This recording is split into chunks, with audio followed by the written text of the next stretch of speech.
You're making Wiener Schnitzel sound way less. Trump had a text exchange with the presidents of France.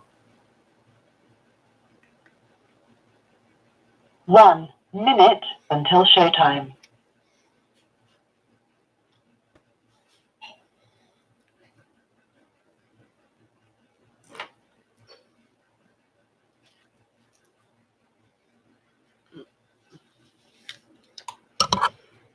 Oh boy. Hi, everybody. Good morning. We're waiting on other platforms to join us. This is Harriet Kimmick with Down to Earth. We're going to talk this morning about rideshare companies and safety, especially as we approach the holidays and focus on, we get people go out and party and stuff. And for want of a better word, you're trying to be safe by not driving when you know that you've had more than one drink or while you're drinking. And then for a number of people, it's turning out that doing that is proving to be a matter of life and death. So we're going to talk about what rideshare companies are Your doing. show will go live in 5 seconds. So here we go. It's a 4, countdown. 3, 2, 1. Well, thanks everybody. Good morning. This is Harriet Kimmick with Down to Earth, the show in which we talk about the issues that matter. And today on our show, we're talking about Uber and rideshare companies in general and what they're doing to stem the rise of sexual assault that occurs on their platforms, that occurs while people are being driven in vehicles that are considered rideshare, or that occurs while they are waiting on a rideshare company. And we chose to do that because it is the holidays and a lot of people are inebriated, for want of a better word, or impaired. Shall we say impaired? Impaired. It's the holidays, so you go there, you have a good time. And I'm going to be honest with you guys. How many of us feel as if who just don't want anybody to have fun? How many of us feel like that? That it's not enough that you go to work, you work all week, you work all year, right? And you get a chance to, having worked all week, you just want to sit down and chill a little bit. The stress of life, you have to be worried about so many things. You have to think about so many things. And you just want to chill. You go out to have a drink with your friends. Is anything wrong with that? And so you're being responsible by not getting behind the wheel of a car knowing that you are impaired. So you hail a rideshare service, Uber or Lyft, and you depend on them to vet the driver so that you don't end up in the backseat of a car who engages the child locks so you can't get out, or a driver who is just looking for a good time and think that you as a member of the public is fair game, right? And before you know it, you either end up on the 6 o'clock news or you're driven to some remote location where you're assaulted either physically or sexually and robbed all at the same time, right? So we're going to talk a little bit about what they're going to do to prevent it. And is it enough? As members of the public, is it enough? In recent times, if you live in a metro area, as I do, I was one of those persons who would encourage my children to take an Uber or a Lyft because it was convenient at the time if they weren't near a car or they didn't have their own car or I couldn't get to them. Guess who has sharply minimized that? Moi. So everybody has a car, they can get in their car, you employ safety measures while they're walking to their cars and so on. But I have come to accept that rideshare vehicles, you're placing yourself at grave risk when you engage with them.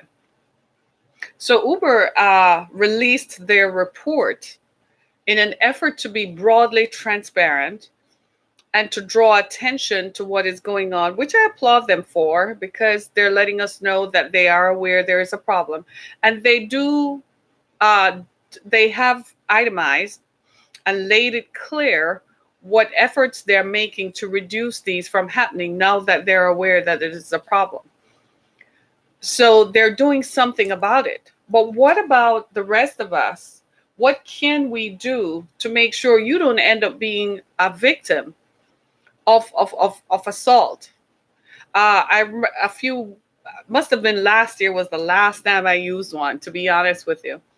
And I remember the driver telling me that he had been assaulted so many times that he picked up people and had been slapped and gun butted, especially when people were leaving the bars and the restaurants and the dance clubs. Here in Detroit, they call them clubs, right? Because people still go to a nightclub, if you believe it, right? And they're so inebriated, so drunk that they have assaulted the driver, right? I'm talking about rideshare companies. Thank you for the compliment, right? And so this is something that is real, that is happening to a lot of people. I mean, one of the stories that I looked at, and it's very painful for any of us, you send your child away to school, and you know children are away at college, and our people and young people are going to do what all of us do and what all of us did when we were young, right? And this particular young lady in South Carolina, in Columbia, South Carolina, she attended the University of South Carolina, and she was out with her friends on a Thursday night, and the friends hadn't heard from her by Friday, so they reported her missing. And the police launched, and the last time she was seen was leaving a bar with all of them. And she got into the back of a black Chevrolet Impala. The man killed her, he raped her and killed her, right? He's since locked up. Hopefully he stays locked up for the rest of time, but it is the South. They probably still have the death penalty in South Carolina. So he probably isn't going anywhere for a long, long time, as he should, right? But this young woman had to lose her life. She was 21. Her parents, they're from New Jersey, so her parents had to face this painful exercise, sending your kid away to college, and they come back home in a casket. And you don't see them again for the rest of time. Very painful. So what are some of the safety measures that those of us who use rideshare vehicles can participate? So Uber did a study, wait for it, in 2018 in the US. Apparently, they did this study worldwide because I don't know if you remember, but earlier this year, a woman in India sued Uber in India because she was raped by an Uber driver, and she sued them, as she should, right? Because the driver thought it was open season and he could do whatever. So the report and the statistics that Uber released are in the United States alone. It's not in Canada. It's not in the other 65 countries where Uber operates. So part of the problem is that when Uber and Lyft initially started, remember how it started? It was anybody who had a car. They did not do a comprehensive job of vetting their drivers. In traditional taxi companies, you have to go through a rigorous background check before you can drive a cab. Uber and Lyft flaunted regulations, and just anybody who has a car can drive. I remember, I think it was earlier in the middle of the summer, my car was in service, and I had to go pick up my car, and I, called for a rideshare vehicle to come. I don't remember if it was Uber or one of them, Uber or Lyft, but I was alone in the back of the car. Now, I am me, so you can imagine, right? So I have my purse, and I'm sitting there pleasantly watching this young man drive me around. And this man, within like 5 minutes of the ride, he was already trying to hit on me. I kid you not. But I recognized how vulnerable I was, and I didn't play along with it. He started out by complimenting me, and I was like, well, thank you.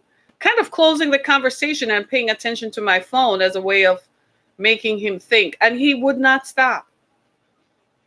I reported him eventually because it made me uncomfortable, because I kept thinking at the back of my mind, if this were late night and I had been picked up, what would he have done if I refused his advances? Do you see what I'm saying? And I remember when I got to the mechanic shop and I got a car, the mechanic is someone whom I'm familiar with. And I remember him saying, "Are you okay?" And I said, that guy was just so creepy. He just kept making comments about my appearance. And it's kind of shocking because I don't know him. It's not someone I know. I just got into the car as a rideshare. And I remember the mechanic saying, you got to be careful. You got to be careful, because he had heard some incidents from some of his female customers when they, that have said this. And the reason I'm talking about it is because I felt uncomfortable and vulnerable all at the same time, because you're sitting in the back of a car. You don't know anything about this person. So you're assuming that whoever hired him, the people at Uber, must have checked his criminal background to make sure he's not a rapist or murderer, right? And that he's legitimate, right? So what happened was, initially when these companies started, they didn't do background checks. They just hired anybody with a car, right? And so anybody could become an Uber or Lyft driver.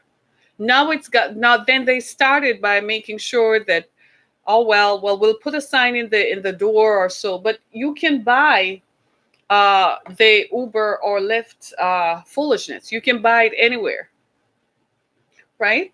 You can buy it anywhere. So it's not as if it's something that you can obviate. You can buy it anywhere, right? And so when you look at it, you begin to wonder, what is it that people are not doing, right? You have to start wondering, what is it that these rideshare companies do not do, right? And you see what it is that they do. And you have to ask yourself, well, in whose interest were they operating? Obviously, they were operating in the interest of themselves, their bottom line. So what happens to the public? So let me give you the statistics. Uber reports that in 2018, there were 3,045 incidents of sexual assault in rideshares across the country. I just want you to think about that. 3,000. Now, to put this into perspective, let me give you a comparison. The New York Police Department records incidents of sex crimes on its transit systems. So how many people live in New York? About 10 million, maybe about 50 million, conservatively, okay? And they use transit systems. Mass transit is a way of life, right? Okay. So they're the subways and they're the buses, mass transit in New York City. And the New York Police Department reported only 533 incidents of sex crimes on their transit systems. Comparatively speaking, Uber,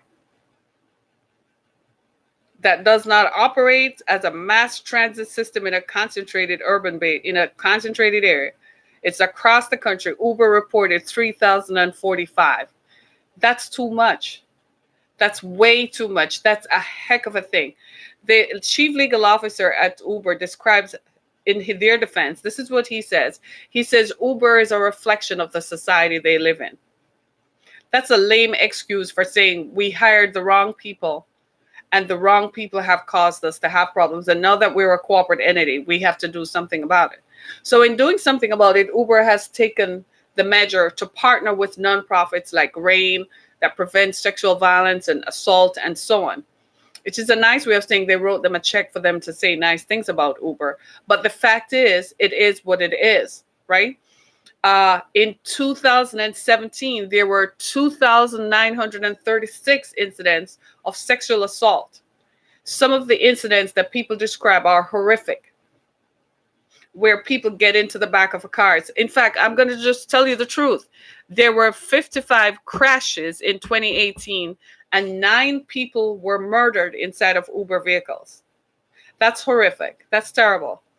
And some of the people who were murdered were the driver, not just the passenger. Just like I told you, one of the rideshare drivers who told me that he had been assaulted so many times, right?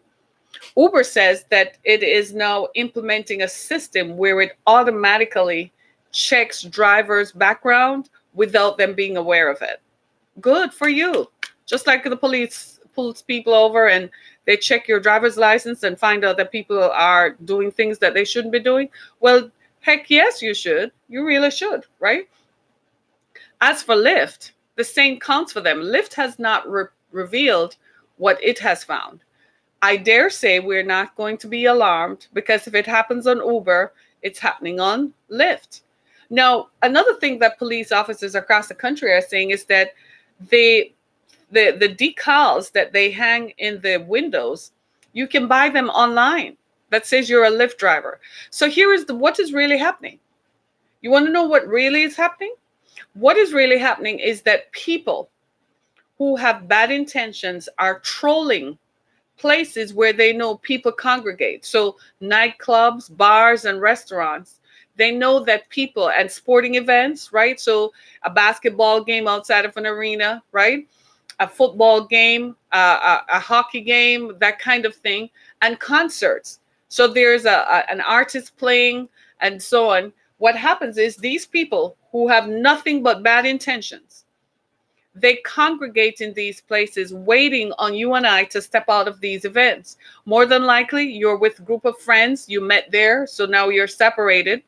That's how they like to get you, isolate you, right? And you are inebriated. So your skills, your sense of awareness is impaired.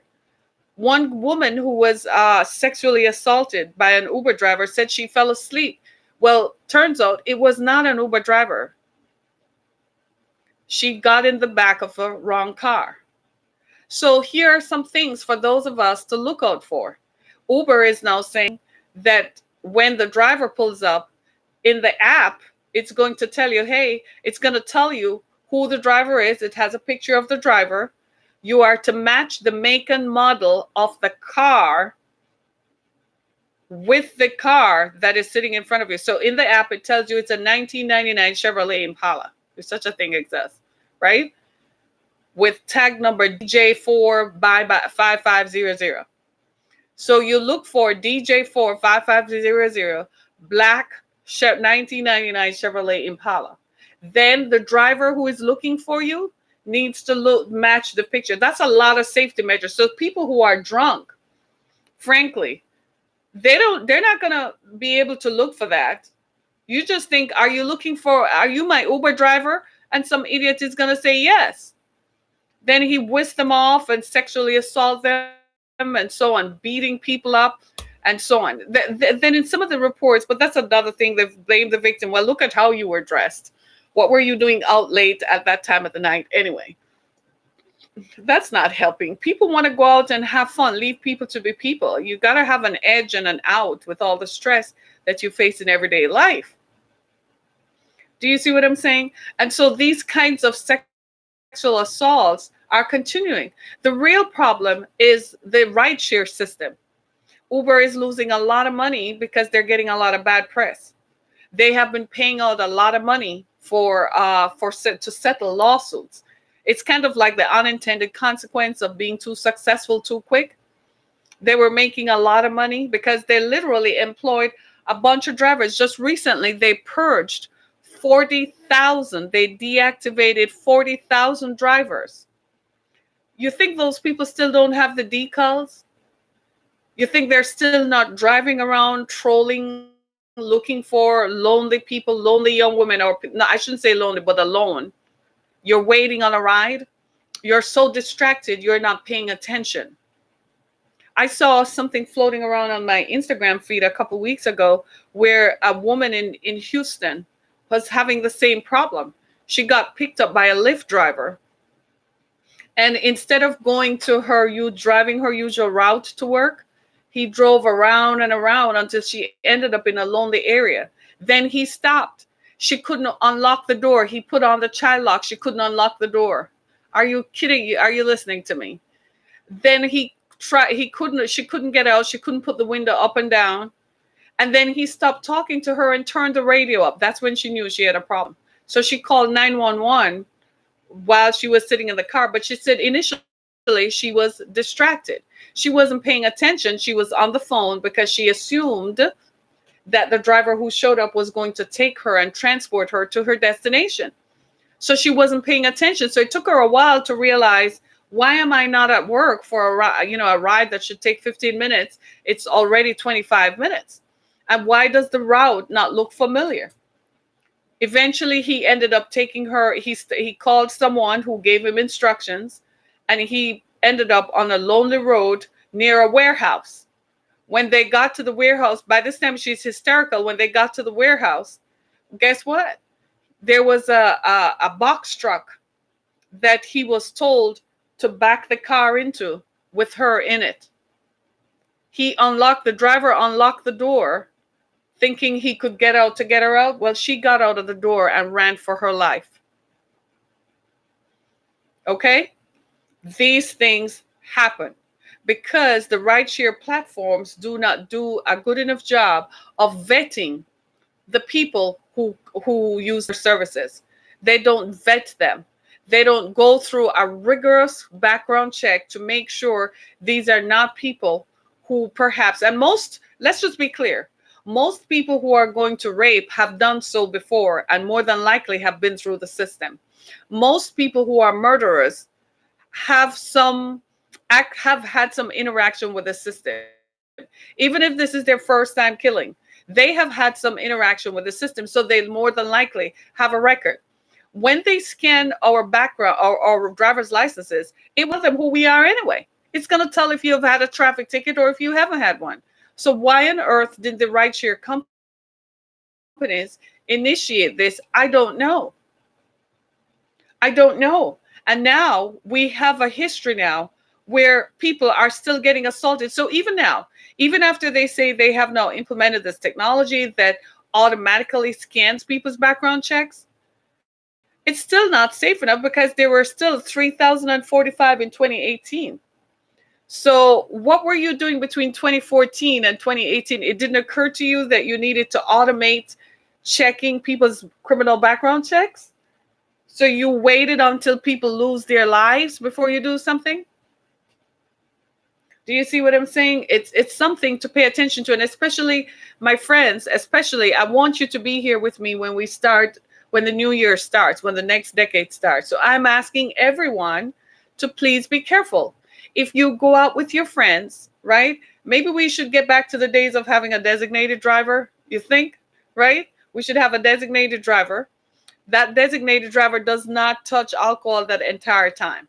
But if you find that you still find it more convenient to hop into the back of a rideshare vehicle, there are some security measures that we all should employ. Typically, most of us, by the time we get to that stage, people are so buzzed or laid out that they don't know where they are. You're placing your life in the hands of a total stranger. I can't say it enough. People, stop doing that. You can't trust people anymore. You can't just assume that I'm going to go out to drink and it's going to be okay if I get stone cold drunk and wasted, that I don't know where I am. That is not terribly responsible when it comes to your own life and your safety. You're jeopardizing your safety, right? So do not go out and get so wasted that you can't. If you want to get truly wasted, do it at home. Invite your friends over.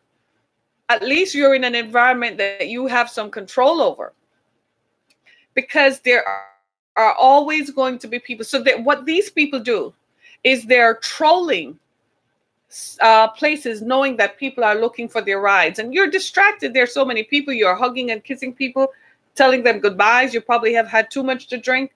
So they tell you that they look for the most popular vehicles, right? So they tell you that your vehicle is going to be a Toyota Corolla, white Toyota Corolla. How many of those are going to be outside? So you're looking for it and you're just like, are you my ride? Are you my driver? And it never occurred to us that of all these thousands of people standing around, everybody's going to say the same thing. Are you my driver?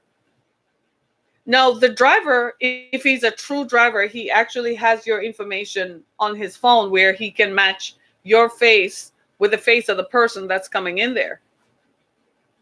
But what about if someone is impaired? And this is the thing, people are predators.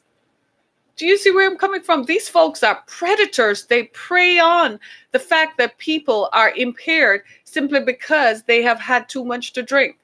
They prey on these things and they use it to their advantage, right? So guys, just be careful. I'm still holding Uber and Lyft accountable because some of these things are alarming. Like 19 women joined the lawsuit against Lyft, right? They've minimized background checks. And here's something that I absolutely almost tripped over. They do not do a fingerprint background check.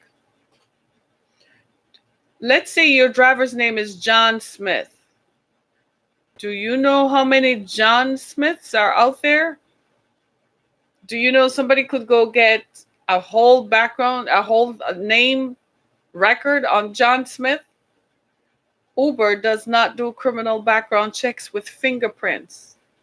When you and I go for certain kinds of jobs that require certain kinds of security clearances, we have to do a fingerprint check. How is it if you have a professional license, whether it's a nursing license, a law license, or so on, don't you have to do a fingerprint check? Why the rideshare companies never did that? We got to hold them accountable. Today is Fearless Friday. You got to hold them accountable. So a lot of you today, you probably got paid already from last night. So you're feeling yourself, right? So tonight, you're going to go hang out with your friends, especially if you're young, free, and single, right? And by that, I mean you're not encumbered by children. A few nights ago, I was in Midtown Detroit, and Midtown Detroit has a number of universities in its vicinity, right? And so there's University of Detroit Mercy not too far, and then there's Wayne State University. So there are lots of bars and restaurants and eateries around. And it is not unusual, especially the area where I was, the main drag, Woodward Avenue. It's not unusual. There was a Pistons game playing. So the Little Caesars Arena was lit, right? People were just like crossing the street. It was a zoo, and it was a Wednesday night.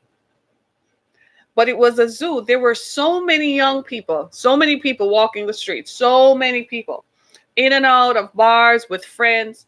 And I kept saying to myself, what's going on here? Then I realized they're not married yet, so they don't have children. Hence the reason why there were so many young people and a lot. But you know what made me feel good? They were all in groups. There were groups of 3s or 4s. So I didn't see one person walking by themselves. There were groups of 2s and 3s and 4s, which made me think people are thinking security conscious. And there were a lot of people hopping in and out of rideshare rides and so on. So when you look at it, you realize that people are going out. And why can't we? We want to be free, and it's the weekend, right? It's approaching the weekend. People want to have fun. So here are some things as we close. I'm going to wrap this up in just a bit. Here's some things that I'd like us all to focus on, and I'd like us all to be mindful of as we go into the holiday season. This is the first week of December. It's going to ramp up more. People are going to feel more inclined to go out and celebrate. We're going to sit back and relax a little bit more. It's approaching the season of eggnog. I haven't started eggnogging yet, but it's getting there, right? And so we're going to go out more, and we're going to want to participate more. So here are some things that I would like all of us to bear in mind. Safety is primary. Even if you go out and you get stone cold drunk and you get totally wasted, be with someone who is going to be there and help you. Please, I'm begging you. Ladies, be mindful. Please don't just go and get so totally wasted. Make sure you have a friend who is going to be with you to make sure that when you're going into a vehicle, you match the vehicle. You don't just hop into a rideshare by yourself. Can we do that? The second thing is, if you do use a rideshare service, be unimpaired enough that you can match the description in the app with the vehicle. It has to match. Don't just walk up to the vehicle and say, "Are you my ride?" or "Are you John?" Don't say, "What's my name?" No, don't do that. Make sure you match it first.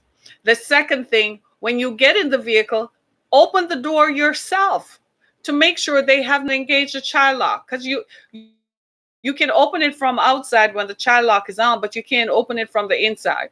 So when you get in the vehicle, make sure the child lock is on, but it's off so that you can unlock the door yourself. Now that you're in the vehicle, follow the app. It's a good idea to be on the phone with someone, right? So be on the phone with someone while you're watching the driver, so somebody knows where you are. Share your drive information with someone. We all need to be accountable to someone.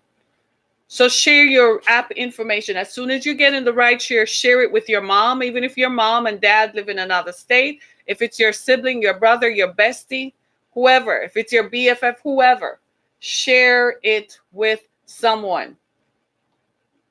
I don't know how much I can tell you that, but it's something we need to keep in mind. And it's something we don't do a lot. We don't share it with someone. So for safety's sake, share your rideshare Lyft information, whether it's Uber or Lyft, with someone so somebody knows they can track you. That's key, right? A lot of us also do not share our location with anybody. We all have location sharing on our devices. Can we share it with others? Safety is paramount. Do you do that? I do. I share my information, my location settings with others. Do you? Do you? Sometimes you think you're being cute. You don't want people to know, but you just never know. Right? Share your ride share with someone.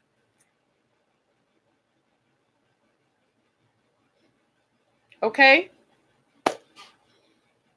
I don't know what more to say because this is alarming. 3,045 cases of sexual assault alone in the United States. So that just tells you how much it is anywhere else, but just think about it. Just think about it. People posing as Uber and Lyft drivers. What can you do? Well, what can't you do? Make sure that you're getting into the right vehicle by matching the description. But when you get in the vehicle, employ certain checks and balances. Get on the phone with someone. Everybody has earpods or earbuds. So you can talk to someone and share your information so people know where you are. Right? And please, I am begging you all, please do not be so stone cold drunk. If you're going to be that stone cold drunk and wasted, you need to appoint someone as your body person. They're your body handler for the night. Their job is to make sure that you get into the right vehicle and that you get home safely. And if at all possible, have a designated driver, someone you trust, who is going to make sure you get inside your house safely, inside your apartment safely, so that you are safe. Safety, my friends, is paramount. It's Friday. It's Fearless Friday. I'm not going to keep you all. I know you all want to go have fun, right? And everybody wants to go do their thing. Have fun, but be safe. Enjoy yourselves. Enjoy Friday. Enjoy the weekend. We have an amazing week ahead of us. We have an amazing year starting in a few weeks and an amazing decade in which we're going to make our mark. I really would like you all to think about the future that is in front of you that is so much greater than you can believe. I want you to be here for that. So employ safety. Even if you're going to drink, do it in a way that you're not going to be so impaired that you don't know where you are, right? Don't be a hazard to yourself and to others. Recently here in Michigan, we had a case where a young woman left a bar.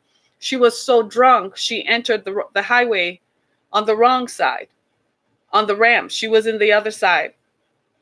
She killed herself and someone else. So drunk that she wasn't even aware that she got on the wrong ramp. Instead of getting on she was heading north, she got on the southbound ramp. Ended up driving wrong way.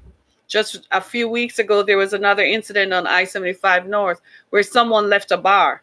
Barkeepers, if you're a bartender, stop serving alcohol to people who have had more than enough.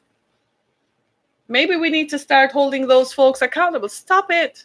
We need to stop that. Right? We're killing people off over senselessness, like foolishness. Right? So it's Friday. Go out and have fun. Have a great weekend. I'll see you Sunday morning as we talk about faith on Sunday mornings. And then we'll see you next week. Have a great weekend, everybody. Be blessed. Hey, y'all. Be blessed. Thank you so much.